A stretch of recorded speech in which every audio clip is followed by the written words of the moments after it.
نحمدہ ونصلی علی رسولہ الکریم۔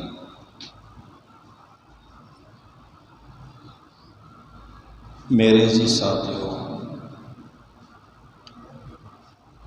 اللہ جل شانہ کا فضل ہے، کرم ہے،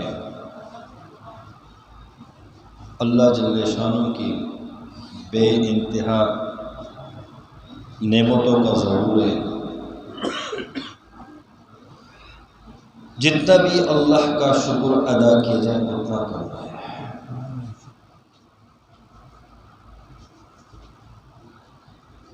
اللہ تبارک و تعالی نے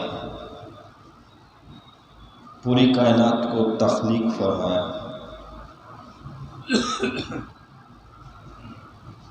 پوری کائنات میں بے شمار مخلوقات کو پیدا فرمایا اپنی قدرت سے۔ اللہ جل شانہ نے ان تمام مخلوقات میں جو صرف 50,000 مخلوقات صرف خشکی پر ہیں، اس طرح سمندروں میں بھی ہزاروں کے حساب سے اللہ نے مخلوقات کو پیدا فرمایا، جس میں انسان ہے، جنات ہے، فرشتے ہیں، چرند پرند، حیوانات، جباتات، نباتات، سمندر کے اندر مچھلیاں، دیگر مخلوقات۔ ان تمام مخلوقات میں سے سب سے اعلیٰ، سب سے افضل، اشرف المخلوقات اللہ جل شانہ نے انسان کو پیدا کیا۔ اللہ جل شانہ نے تمام مخلوقات پر حضرت انسان کو فضیلت عطا کی، اور پھر انسان کو اللہ نے عقل بھی دیا، شعور بھی دیا۔ اس کے بالمقابل اگر جانوروں کو دیکھ لیں، ان میں عقل اور شعور نہیں ہے، لیکن اللہ جل شانہ نے انسان کو سوچنے کی صلاحیت دی،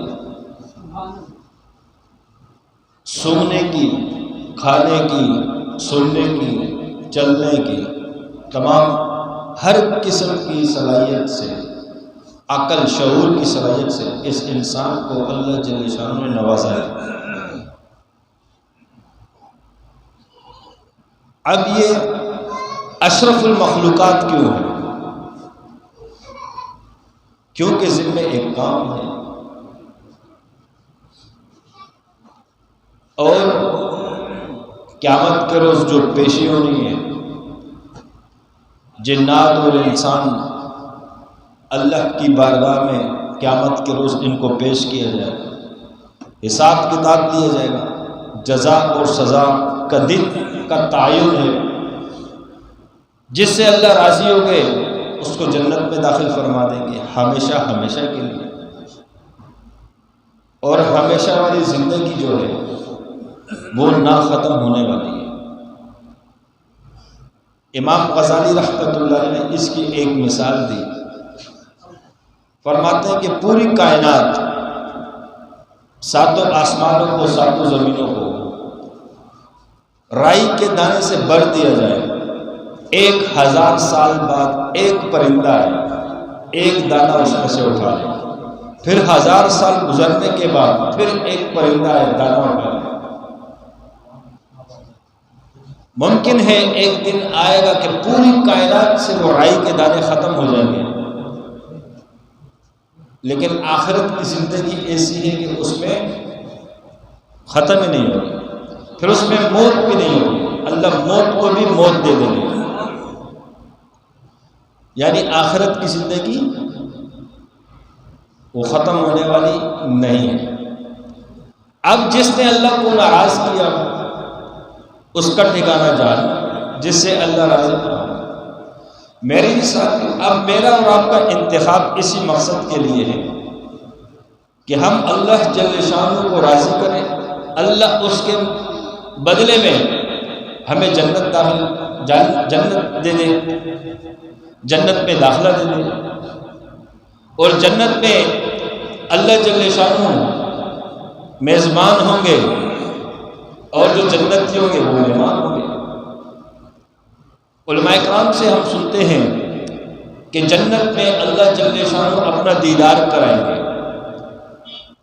تو کچھ لوگ ایسے ہوں گے جو اللہ کی زیارت کرنے کے بعد فوراً سجدے میں چلے جائیں گے، اللہ کے سامنے سجدے میں چلے جائیں گے۔ اللہ جل شانہ کہے گا اٹھو، سجدے میں کیوں چلے گئے؟ تو وہ کہیں گے اے اللہ، ہم نے آپ کو دنیا میں دیکھا نہیں، لیکن آپ کی ذاتی عالم پر ہمارا ایمان تھا، ہم نے آپ کو بن دیکھے دنیا میں سجدے کیے، آپ کے سامنے سجدے کیے، آج تو ہم نے اپنے رب کو دیکھ لیا ہے، آج تو آپ کے سامنے آپ کے قدموں میں سجدہ۔ پھر اللہ جل شانہ کا ارشاد ہوگا مفہوم اس طرح سے کہ دنیا میں تھی عبادت، یہاں جنت میں کوئی عبادت نہیں ہے، یہ دنیا میں تھا، یہاں میں میزبان آپ مہمان، جیسے چاہو جنت میں رہو، نہ عبادت ہے، نہ نماز ہے، نہ ذکر ہے، نہ تلاوت ہے، کسی قسم کی کوئی پابندی نہیں، عیاشی والی زندگی ہوگی، حوریں ہوں گی، انسان ہوں گے، انسان کو اپنی اللہ حکومت دے گا۔ دنیا میں ہم چھوٹے چھوٹے ملکوں میں حکومت کے لیے لڑتے ہیں، جنت کی زندگی میرے دوستوں ایسے ہوگی کہ جو آخری جنتی ہوگا پوری دنیا میں، سب سے آخر میں جس کو جہنم سے نکال کر جنت میں داخل کیا جائے گا، اللہ اس کو اس پوری کائنات سے 10 گنا بڑی جنت دے گا۔ یہ اس ادنا مسلمان کے لیے ہے جو سب سے آخر میں سب پوری انسانیت کا حساب کتاب ہو گیا، اب ایک شخص رہ گیا مسلمان ایمان والا، اب یہ اپنے گناہ کی وجہ سے جہنم میں تو گیا، لیکن جب جہنم میں سزا کاٹی اس کے بعد جب اس کو نکال کے جنت میں داخل کیا تو پوری کائنات سے 10 گنا بڑی جنت اس کو دی۔ اور جس نے اللہ کو راضی کیا ہوگا، جو بغیر حساب کتاب کے جنت میں داخل ہوگا، اللہ اس کو کتنی بڑی جنت دے گا۔ میرے عزیز ساتھیو، جنت میں اللہ محلات دے گا، وہاں حکومت دے گا۔ اللہ پاک جنت میں انسان کو یوسف علیہ السلام کی طرح حسن دے گا، حسین بنائے گا۔ آپ علیہ السلام کی اخلاق دے گا، آدم علیہ السلام کی طرح قد دیں گے، جسم دیں گے، اور داؤد علیہ السلام کی طرح اللہ آواز میں مٹھاس ڈال دے گا، کیونکہ جب داؤد علیہ السلام جب اللہ کی کتاب کو پڑھتے تھے، زبور کو پڑھتے تھے، آسمان میں اڑنے والے پرندے پہ رک جاتے تھے، ایسی پیاری آواز اللہ نے دی داؤد علیہ السلام۔ تو جنتیوں کو اللہ ایسی، اور پھر ایک اور چیز، پھر اللہ ایک اپنی صفت بھی دے گا۔ اللہ کی صفت ہے کن۔ علماء فرماتے ہیں کہ اس لفظ کو ادا کرنے میں بھی ٹائم لگتا ہے، اصل جب اللہ پاک کسی چیز کا وجود کرنے کا ارادہ کر لے، اس کا ارادہ ہی وجود کر لے، سوچنا ہی وجود ہو جاتا ہے۔ اللہ انسان کو، اس ایمان والے کو جنت میں اپنی یہ صفت دے گا کہ یہ جنتی جب چاہے گا میں پانی پہ چلوں، فوراً یہ چلنا شروع کر دے گا۔ اب جنتی کے دل میں خیال آیا تلی ہوئی مچھلی کھاؤں، تلی ہوئی مچھلی ٹرے میں آ جائے گی۔ جنت میں پرندے اڑ رہے، اس کا دل چاہا کہ یہ پرندہ میں کھا لوں، فوراً فرائی ہو کر آ جائے گا۔ جب یہ چاہے بارش ہو جائے، اس کے دل میں جیسا خیال آئے گا فوراً بارش برسنا شروع ہو جائے گی۔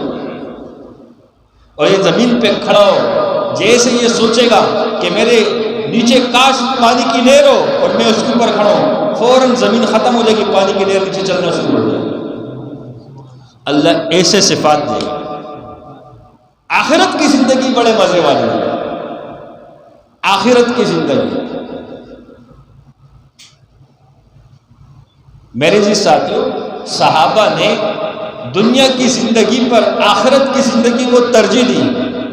جب صحابہ کو اللہ جل شانہ نے دنیا کے اندر فتوحات دے دیے، مال دے دیا، اللہ نے اپنی نعمتیں دے دی، تو تو صحابہ روتے تھے، کہیں ایسا تو نہیں ہے کہ ہمارے عمل کا بدلہ اللہ نے ہمیں دنیا میں دے دیا، کیونکہ صحابہ کے دل کے اندر اس دنیا کی زندگی کی کوئی حیثیت نہیں تھی۔ صحابہ کی زندگی میں جو حیثیت تھی وہ آخرت کی تھی، آخرت والی زندگی کو بنانے کی فکر تھی۔ صحابہ کے کھانے دیکھ لو، بہت سے واقعات آتے ہیں، ہم اور آپ بھی کھانا کھاتے ہیں، صحابہ کھانے کے اندر سادگی اختیار کرتے ہیں، فرماتے تھے کہ خواہشات کو پوری کرنے کی جگہ وہ جنت ہے۔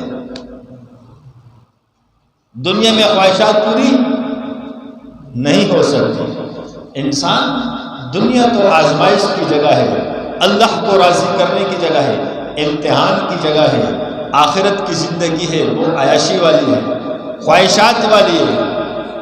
میرے جی ساتھیوں، میں اور آپ بھی اپنی زندگی آخرت کی زندگی کو بنانے کی فکر میں لگتے ہیں۔ اب آخرت کی زندگی بنے گی کیسے؟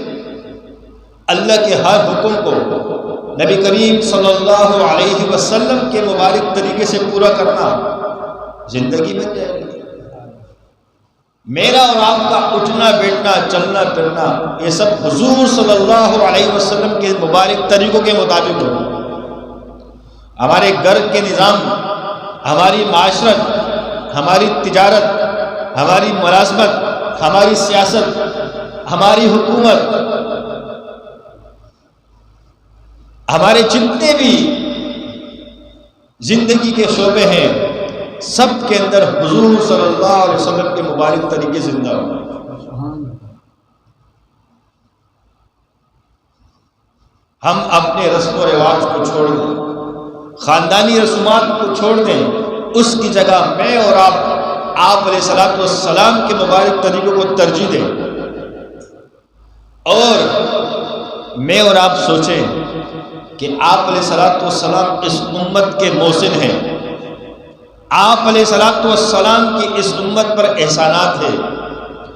آپ علیہ الصلوۃ والسلام جب دنیا میں تشریف فرما ہوئے، چھوٹے سے بچے ہیں، دائی جب اٹھاتی ہے کان کے ساتھ لگاتی ہے، آپ علیہ الصلوۃ والسلام کے ہونٹ مبارک کھل رہے جب دائی کان سے لگاتی ہے، آپ علیہ الصلوۃ والسلام کی لبوں پر کیا؟ یا اللہ میری امت کی مغفرت فرما، اے اللہ میری امت کو ہدایت عطا فرما۔ میرے جی ساتھیوں، جتنا غم اس امت کے لیے حضور صلی اللہ علیہ وسلم نے کیا اتنا کسی اور نے نہیں کیا۔ آپ علیہ الصلوۃ والسلام نے اپنے امت کے لیے کہ آپ علیہ الصلوۃ والسلام کے سامنے یہودی کا جنازہ جاتا ہے، آپ علیہ الصلوۃ والسلام کے آنسو آنکھوں سے نکلنا شروع ہو جاتے ہیں اور فرماتے ہیں کہ یہ کلمہ نہ پڑھ سکا بغیر ایمان کے جا رہا ہے۔ اتنی فکر کہ میرا ایک امتی بھی، ہر امتی جنت میں جانے والا بنے، جہنم سے بچ جائے۔ آپ علیہ الصلوۃ والسلام کے دنیا میں تشریف لانے سے پہلے جب انسان کی بیٹی پیدا ہو جاتی ہے اس کو زندہ زمین میں دفن کر دیا جاتا ہے۔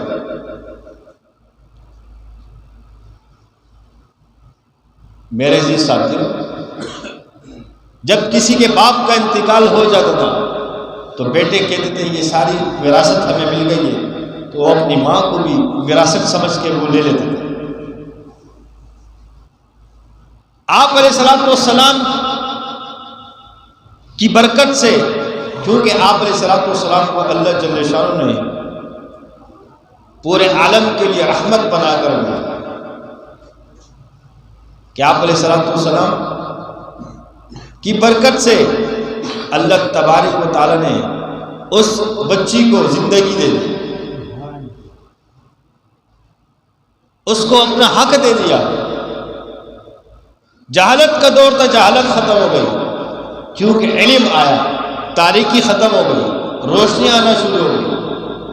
آپ علیہ الصلوۃ والسلام اس امت کے لیے کتنے پریشان ہیں۔ آپ علیہ الصلوۃ والسلام کے بیٹے کا انتقال ہوا بچپن میں۔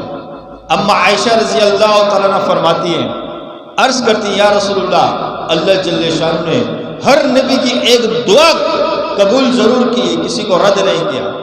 آپ بھی اللہ سے دعا کریں کہ آپ کا بیٹا زندہ ہو جائے۔ آپ علیہ السلام نے فرمایا وہ دعا میں نے اپنے امت کے لیے مانگوں گا بروز قیامت۔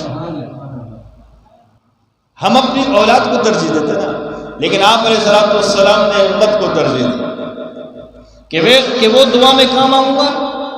قیامت کے روز اللہ سے مانگوں گا، اپنی امت کے حق میں ان کی میری امت کی مغفرت فرما۔ کم سے کم آپ علیہ السلام کے احسانات کو ہم دیکھیں، آپ علیہ السلام کے طریقوں کو دیکھیں، آپ علیہ السلام کے مبارک طریقوں کو اپنانے کی فکر کریں۔ یار آپ علیہ السلام کے کتنے احسانات ہیں پوری امت پر۔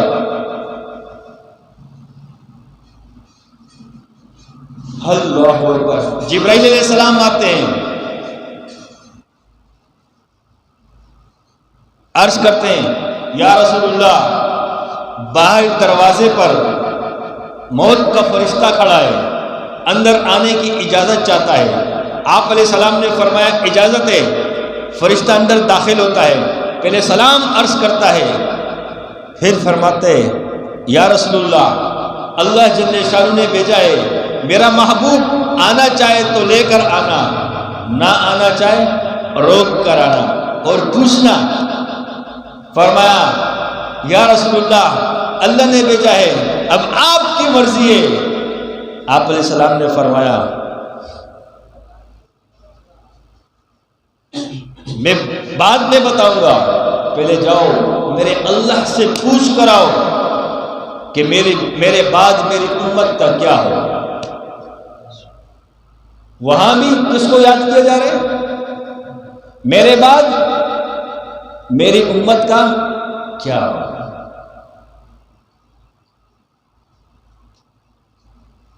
وہاں بھی امت کو نہیں بولا۔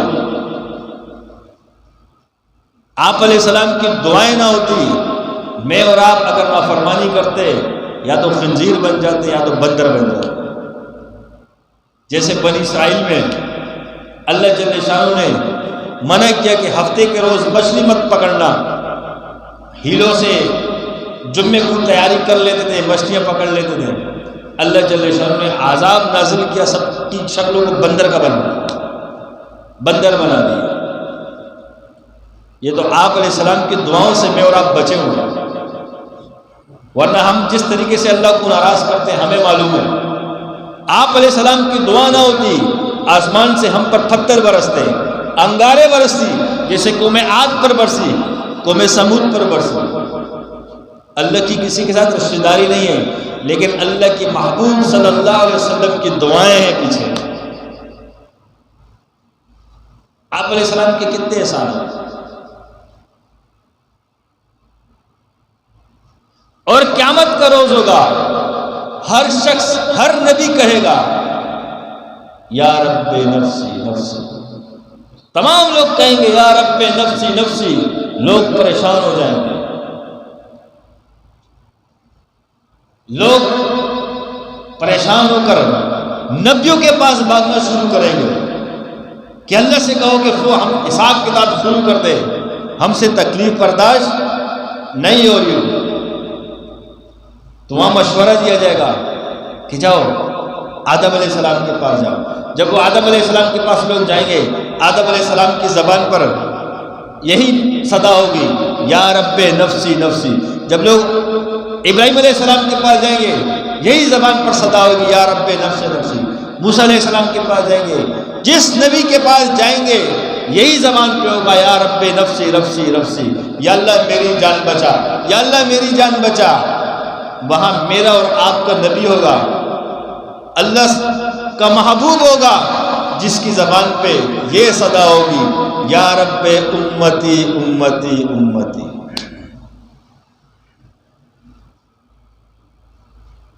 ہم کیوں نبی کے طریقے اپناتے نہیں؟ کیا ہمیں نبی سے محبت نہیں ہے؟ آپ علیہ الصلوۃ والسلام سے عشق نہیں ہے؟ انسان جس سے محبت کرتا ہے اس کی اطاعت کرتا ہے۔ آپ علیہ السلام کے احسانات کو سامنے دیکھ رہے ہیں۔ کہ مجھ پر آپ علیہ السلام کے کتنے احسان ہیں، جو پیدا ہونے کے ساتھ امت کو نہیں بھول رہا ہے، موت کا فرشتہ آ رہا ہے امت کو نہیں بھولا جا رہا، اور قیامت کے روز بھی امت زبان پہ کیا امت۔ آپ علیہ السلام نے فرمایا، مفہوم اس طرح سے حدیث ہے کہ قیامت کے روز اللہ عرش سے اپنے نبی کے اعزاز میں تخت اتارے گا کہ میرے محبوب اس پر بیٹھ جا۔ آپ علیہ السلام اس پر بیٹھیں گے نہیں، ہاتھ رکھ دیں گے تاکہ اللہ کا حکم بھی پورا ہو جائے، ہاتھ رکھ دیں گے، اور آپ علیہ السلام نے فرمائیں گے ایسا نہ ہو کہ میں تخت پر بیٹھ جاؤں اور مجھے جنت پہ اللہ لے جائیں، میری امت رہ جائے، اس خوف کی وجہ سے ہاتھ رکھ دیں گے، نہیں بیٹھیں گے کہ میرے سامنے میرے امت کا حساب اور کتاب ہوگا۔ فرمایا کہ میں ہر ایک امتی کو جنت میں داخل نہ کرا دوں، آپ علیہ السلام اللہ سے مانگتے ہیں میرے جی ساتھ میں اور آپ علیہ السلام کی مبارک طریقے زندہ رہیں۔ آپ علیہ السلام کی ایک سنت پر عمل کرنا 100 شہیدوں کا اجر ہے۔ کتنے شہیدوں کا؟ 100 شہیدوں کا۔ ہمارا لباس، ہمارا چلنا پھرنا، گھر کی زندگی، باہر کی زندگی، سارے حضور صلی اللہ علیہ وسلم کے طریقوں کے مطابق ہوگا۔ اور یہ ہم ذہن بنا لیں کہ جو طریقہ حضور کا نہیں ہوگا وہ اللہ کیا قبول کرے۔ ایک مثال اکثر ہم سنتے ہیں کہ اللہ کا حکم ہے ایک رکعت کے اندر 2 سجدے کریں۔ اب کوئی شخص چاہتا ہے کہ میں اپنے رب کے سامنے تو سجدہ کر رہا ہوں، ایک رکعت میں 10 سجدے کروں یا 3 کر لوں، تو کیا اس کی نماز قبول ہوگی؟ اس کے منہ پہ مار دی جائے گی۔ کیوں؟ سجدہ تو اللہ کے آگے کر رہا ہے، پھر قبول کیوں نہیں ہے؟ اور اخلاص سے کریں۔ قبول اس لیے نہیں کہ وہ نبی کے طریقے پر نہیں ہے، جو طریقہ ہم نے نبی کا چھوڑا وہ قبول نہیں ہے۔ میرے جی ساتھیوں، آپ علیہ السلام کے مبارک طریقے ہم زندہ کر رہے ہیں۔ آپ علیہ السلام کے مبارک اور پاکیزہ طریقے جو ہیں یہ کامیابی والے ہیں۔ ایک سنت کا اثر کتنا ہے؟ سنتوں کی طرف عزت ہے، جو سنتوں پر چلتا ہے اللہ ان کو عزتوں سے نوازتا ہے۔ سنت کے اندر اللہ نے روب رکھا ہے۔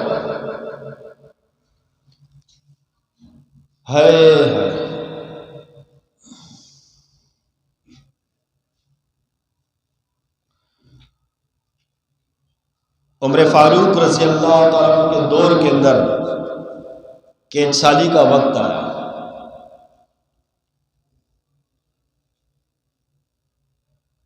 شورا کو جمع کر کے، اراکین حکومت کو جمع کر کے مشورہ کیا گیا، اس کے لیے فکر کی جا رہی ہے، طریقے اپنائے جا رہے ہیں کہ 1 سالی ختم ہو جائے۔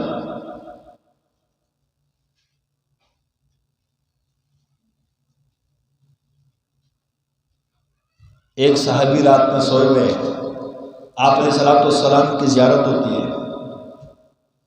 آپ علیہ السلام خواب میں فرماتے ہیں صحابی کو کہ ہم تو عمر کو بڑا سمجھدار سمجھتے تھے، بس یہی الفاظ۔ وہ صحابی آتے ہیں امیر المومنین کے پاس کہ میں نے خواب دیکھا ہے، آپ علیہ السلام نے اتنا فرمایا کہ ہم عمر کو بڑا سمجھدار سمجھتے تھے۔ عمر فاروق رضی اللہ عنہ پریشان ہو گئے کہ یہ کیا ہو گیا۔ پورے اراکین سلطنت کو بلایا گیا، شورا کو بلا کر مشورہ کیا جا رہا ہے کہ ہم سے کوئی فعل ایسا تو نہیں ہوا، کیا ہوا؟ ایک صحابی نے مشورہ دیا، فرمایا کہ جب حضور صلی اللہ علیہ وسلم کے زمانے میں ایسے کوئی وقت آتا تھا، آپ علیہ السلام ہمیں اعمال کی طرف متوجہ کرتے تھے، نماز کے ذریعے سے اعمال کی طرف لگاتے تھے، آج آپ نے اعمال کو چھوڑ دیا۔ فوراً تمام صحابہ سے فرمایا کہ جاؤ اللہ سے اپنے مسئلے کراؤ۔ اللہ کے سامنے شروع ہو گئے، اللہ سے مانگنا شروع کیا۔ جب آپ علیہ السلام نے جو صحابہ کو سکھایا، جب اس پر عمل کیا، اللہ نے کیٹ سالی کو ختم کر دیا۔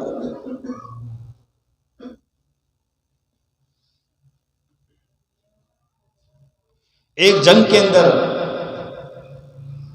فتح نہیں ہو رہی، صحابہ امیر لشکر نے پوری جماعت کو بٹھایا، مشورہ کیا کہ ہمیں فتح کیوں نہیں ہو رہی ہے۔ مشورے میں یہ بات سامنے آئی کہ ہم نے حضور صلی اللہ علیہ وسلم کی سنت کو چھوڑ دیا۔ کون سی سنت کو؟ مسواک۔ مسواک شروع کر دو۔ جب اس سنت پر عمل شروع ہو گیا، سب نے مسواک کرنا شروع کیا۔ دشمن کا لشکر دور سے ہی دیکھا اور واپسی جا کے اپنے لشکر میں جاسوس نے بتایا کہ مسلمان جو ہے نا دان تیز کر رہے ہیں، اب ہمیں کچا چبا جائیں گے۔ یہ پلاننگ کی ان لوگوں نے، تو وہ آئے بھی نہیں لڑنے کے لیے، بنا لڑے اللہ نے جو نا صحابہ کو فتح دے دی۔ یہ سنت کی طاقت ہے۔ جتنا انسان سنتوں پر چلے گا اتنا ہی اللہ کا محبوب بنے گا، اور اسی سے مسئلے حل ہوگا۔ آج ہم نے وہ سنت کو چھوڑ دیا۔ ہم سنت کی فکر کریں، آپ علیہ الصلوۃ والسلام کے مبارک طریقوں کی فکر کریں۔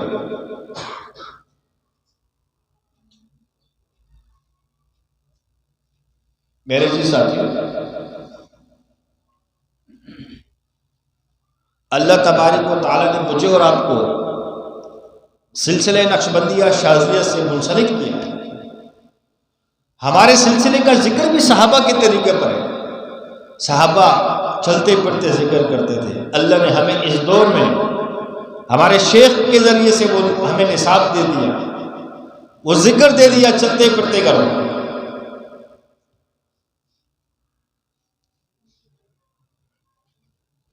بس جو کمیاں ہے، جس سنتوں سے ہم دور ہیں، اس کی فکر کریں۔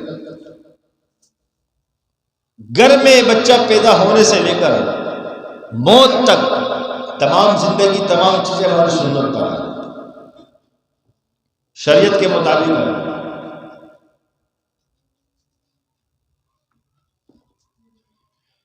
میرے جی ساتھیوں، ہم سنتوں پر چلے۔ آج تباہی تو یہی ہے کہ ہم نے سنتوں کو چھوڑ دیا۔ آپ علیہ الصلوۃ والسلام نے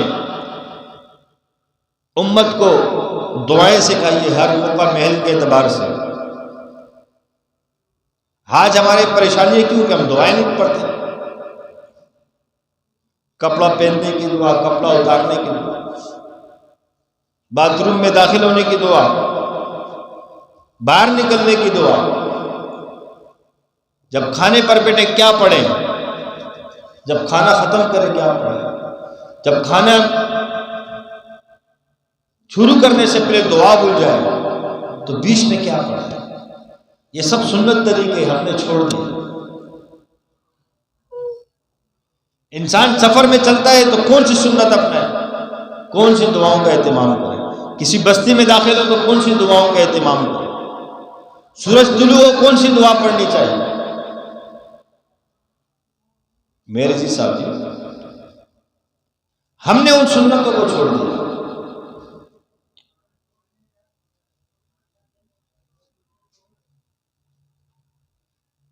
جب ہماری زندگی 100% سنتوں پر آ جائے گی، کامیابی شروع ہو جائے گی۔ انسان کامیاب ہو جائے گا جب 100% سنتوں پر چلے گا۔ مصنون دعاؤں کا بھی اہتمام کیا گیا۔ اس کے بڑے بڑے فضائل ہیں۔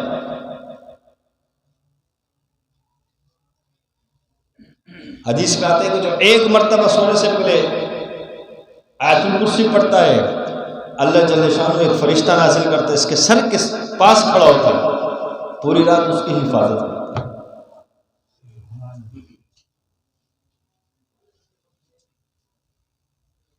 اور جو تین پڑھتا ہے پڑھ کے سوتا ہے، 2 فرشتے اللہ بھیجتے ہیں، ایک اس کی حفاظت کرتے ہیں، ایک پورے محلے کی۔ آثار تو ہم لگاتے ہیں، یہاں سنت پہ بھی عمل کر لیں آثار کے ساتھ، اپنا آثار بھی لگا لیں سونے سے پہلے، اور یہ سنت بھی کر لیں، 3 دفعہ الگ سے پڑھ لیں۔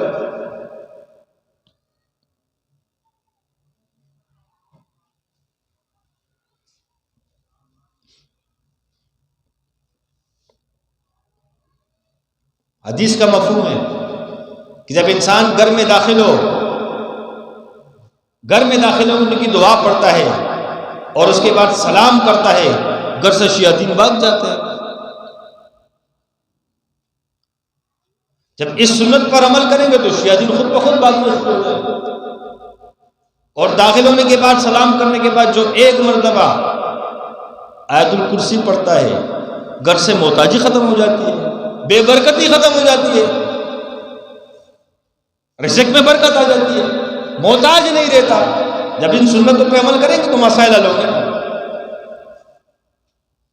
اب کامیابی کس میں ہے؟ سنت میں ہے کہ نہیں؟ حدیث کا مفہوم ہے جب انسان گھر سے باہر نکلے، جب وہ گھر سے باہر نکلنے کی دعا پڑھتا ہے، اللہ پورے گھر کی خود حفاظت کرتا ہے۔ تو یہ فائدہ کس سے ملے گا؟ کامیابی کس سے ملے گی؟ سنت سے۔ اور جو گھر سے باہر نکلے، گھر سے باہر نکلنے کی دعا پڑھتا ہے، اس کے بعد ایک مرتبہ آیت الکرسی پڑھتا ہے، اللہ 70 فرشتے اس کی حفاظت کے لیے نازل کرتے ہیں۔ کتنے فرشتے؟ آثار تو ہم اپنے ویسے بھی کرتے ہیں، سنت ایک دفعہ پڑھ کے سنت بھی زندہ کر لیں تو یہاں 70 فرشتے آ جائیں گے۔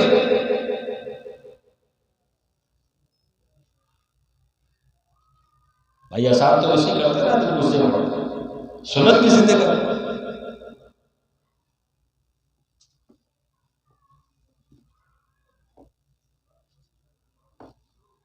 آپ علیہ الصلوۃ والسلام جو مسنون دعا پڑھتے تھے فجر کے بعد، مغرب کے بعد، مسنون اعمال کو، اس کی کتنی فضیلت ہے۔ اس کی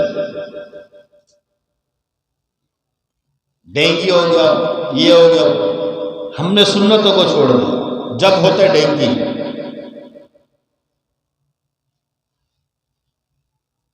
مسنون دعائیں آتی ہیں، رات کو سونے سے پہلے یہ پڑھ لو، تمہیں سانپ پٹسنے کا نقصان نہیں ہوگا۔ اشراط العرض سے اللہ حفاظت کرتے ہیں، اس کے شر سے اللہ حفاظت کرتے ہیں۔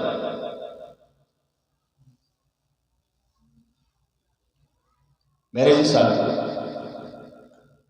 جب ہم سنتوں پر چلیں گے، زندگی بننا شروع ہو جائے گی، سنورنا شروع ہو جائے گی، خوبصورت ہونا شروع ہو جائے گی، کامیابی ملنا شروع ہو جائے گی، مسائل حل ہونا شروع ہو جائے گی۔ ہم غیروں کے طریقوں کو نہ اپنائیں، اللہ کے محبوب محمد عربی صلی اللہ علیہ وسلم کے طریقوں کو اپنائیں۔ غیروں کے طریقوں پر چلنے میں 100% ناکامی ہے، دنیا میں بھی اور آخرت میں بھی۔ محمد عربی صلی اللہ علیہ وسلم کے طریقے پر، سنت پر، پاکیزہ مبارک طریقوں پر جب چلیں گے 100% دنیا اور آخرت دونوں میں کامیاب۔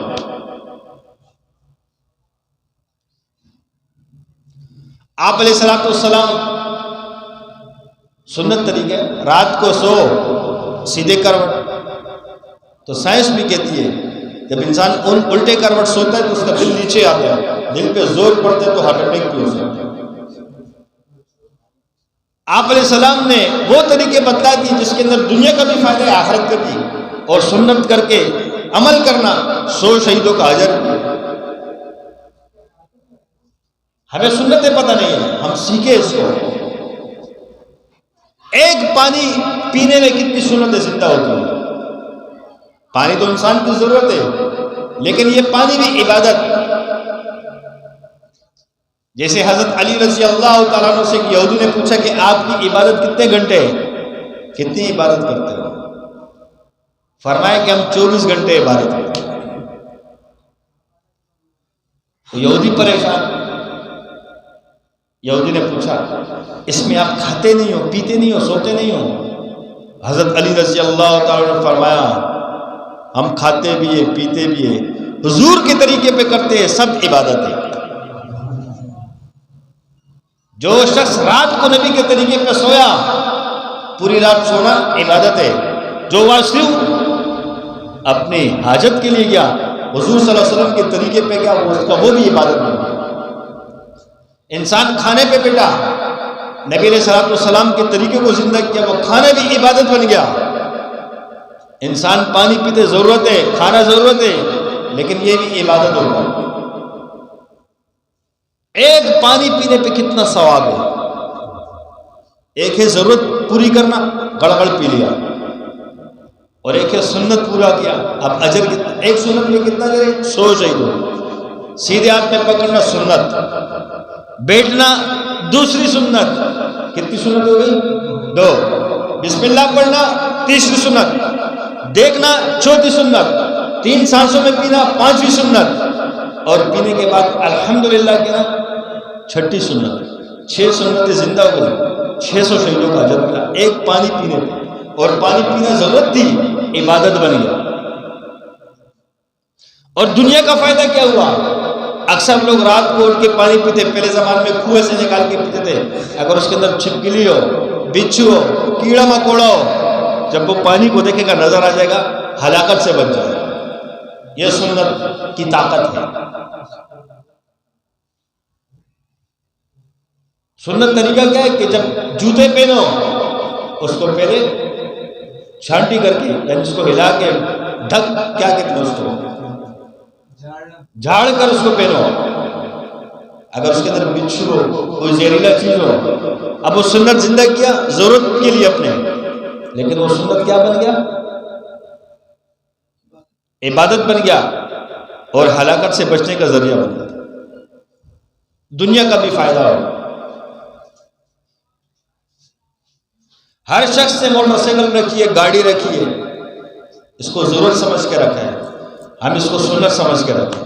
سواری رکھنا سنت ہے، جب اس کو سنت سمجھ کے رکھیں گے، جب تک وہ گاڑی گھر میں رہے گی، ایک ایک سیکنڈ میں سنت کا اجر ملتا رہے گا، ہر سیکنڈ میں۔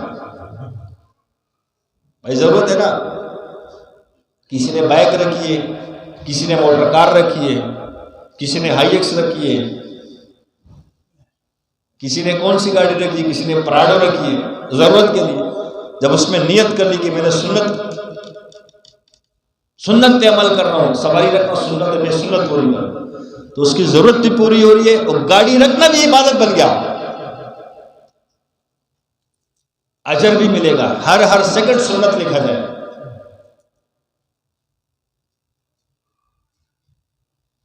میرے جی ساتھیو، ہم سنتوں کی فکر کریں، ہماری زندگی سنتوں پر آئے، غیر کے طریقے نکل جائے، کوشش کریں گے نا۔ علم حاصل کرنے کا مقصد کیا ہے؟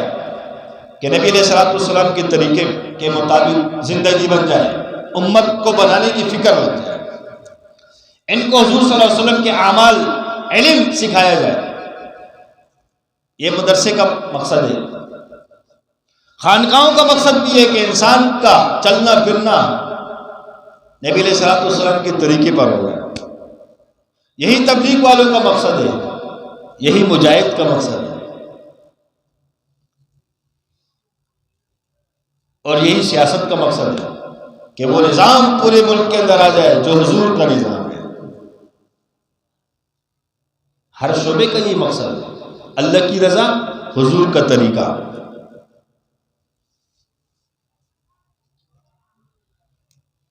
جو جتنا نبی علیہ الصلوۃ والسلام کے طریقے پر چلے گا، وہ اللہ کے اتنا ہی مقرب بنے گا، وہ شخص اتنا ہی اللہ کے قریب ہوگا جتنا وہ حضور کی سنت کو پورا کرے گا۔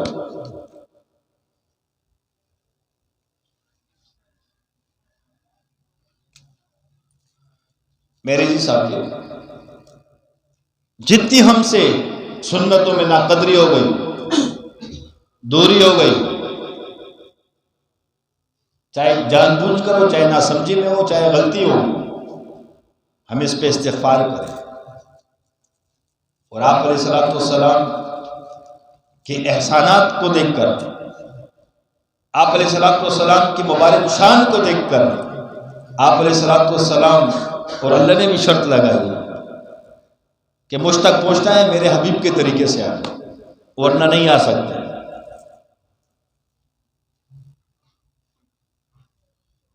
اللہ نے قید لگائی ہے۔ میرے ساتھیوں، آپ علیہ السلام کے علاوہ ہمارے پاس ہے کیا؟ قرآن آپ علیہ السلام پر نازل ہوا، احادیث آپ علیہ السلام کی ہے، اور اللہ نے قید لگائی ہے۔ جب ہم نبی صلی اللہ علیہ وسلم کے طریقوں سے ہٹ جائیں گے تو پھر ہمارے پاس کیا ہے؟ بھلائی کی چیز کیا ہے؟ کچھ نہیں ہے۔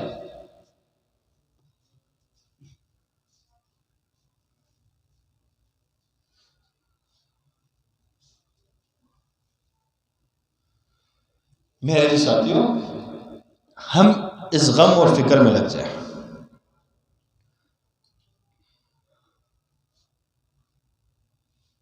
ایک شخص خانقاہ سے تعلق رکھتا ہے، سلسلے سے تعلق رکھتا ہے، اور جب اس کی زندگی میں سنتیں مزین ہوں گے، اس کے لباس میں، اس کے گھر میں، رہن سہن میں سنتیں زندہ ہوں گی، اللہ اکبر، تو اس کی زندگی میں کتنا مزہ ہوگا۔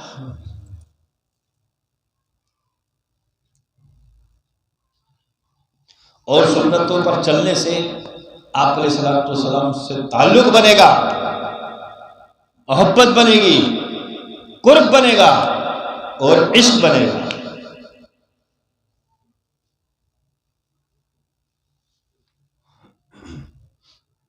انشاءاللہ ہم عزم کرتے ہیں نا، سارے ساتھی عزم کر لو کہ ہم نبی علیہ السلام کے مبارک طریقوں پر چلیں گے۔ آپ علیہ السلام کے طریقوں کو چھوڑ کر ہم گمراہی میں چلے جائیں گے۔ ہمیں خاندان کے طریقے، آباء و اجداد کے طریقے جو خلاف شریعت ہے،